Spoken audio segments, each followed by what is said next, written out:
വലൈക്കും വറഹ്മത്തുള്ളാ. ഖുഫയും സോക്സും തടവുന്നതിന്റെ രൂപം എങ്ങനെയാണ്? ഈ യാത്രയിൽ പ്രവാചകർ സല്ലല്ലാഹു അലൈഹി വസല്ലം വുളു ചെയ്യുമ്പോൾ കാൽ കഴുകുന്നതിന് പകരം ഖുഫയിൽ തടവാറുണ്ടായിരുന്നു. ഇക്കാലഘട്ടത്തിൽ സോക്സിലും തടവൽ അനുവദനീയമാണെന്ന് പണ്ഡിതന്മാർ വിശദീകരിച്ചിട്ടുണ്ട്.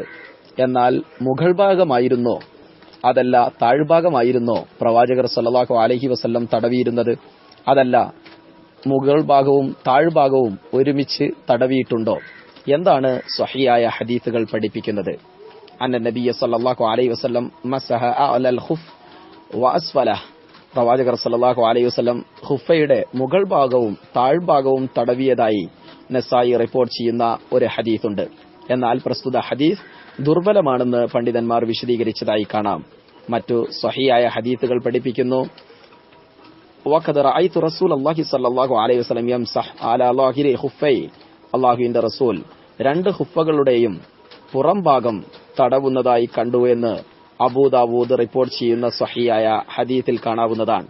ഈ ഹദീസ് ഖുഫയുടെ മുകൾ ഭാഗം മാത്രമേ തടവേണ്ടതുള്ളൂ, താഴ്ഭാഗം തടവേണ്ടതില്ല എന്നുള്ളതിലേക്കുള്ള സൂചനയായി ഷെയ്ഖ് ഇബ്നു ഉസൈമിനെ പോലുള്ള പണ്ഡിതന്മാർ വിശദീകരിക്കുന്നു. അന്നല്ലദീ യംസഹു അലൽ ഖുഫ് ഫയമുറു യദഹു മിൻ ഇൻദി അസബിഇർ റിജ്ൽ إلى الساق فقط ويكون المسح باليدين جميعا على الرجلين جميعا يعني اليد اليمنى تمسح الرجل اليمنى واليد اليسرى تمسح الرجل اليسرى في نفس اللحظة.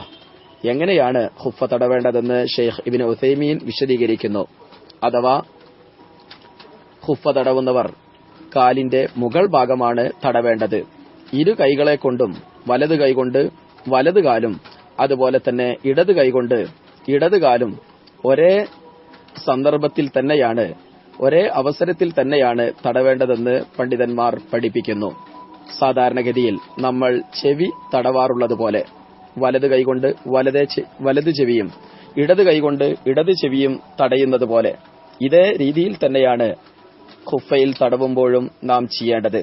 ഖുഫയുടെ സൈഡ് ഭാഗവും അടിഭാഗവും തടവേണ്ടതില്ല എന്നുകൂടി മനസ്സിലാക്കേണ്ടതാണ്. എന്നാൽ ഒറ്റ കൈയുള്ള ആളുകളാണെങ്കിൽ, രണ്ട് കൈയില്ല ഒറ്റ കൈയുള്ളവരാണെങ്കിൽ ആദ്യം വലത് കാല് തടവുക, അതിനുശേഷം ഇടത് കാൽ തടവുക. ഇങ്ങനെയാണ് തടവേണ്ടതെന്ന് ഷെയ്ഖ് ഇബ്നു ഉസൈമീൻ വിശദീകരിക്കുന്നു. ചുരുക്കത്തിൽ ഖുഫയുടെ മുകൾ ഭാഗമാണ് തടവേണ്ടത്, രണ്ടും ഒരുമിച്ചാണ് തടവേണ്ടത്. വലത് കൈകൊണ്ട് വലത് ഖുഫയും ഇടത് കൈകൊണ്ട് ഇടത് ഖുഫയുമാണ് തടവേണ്ടതെന്ന് ചുരുക്കം.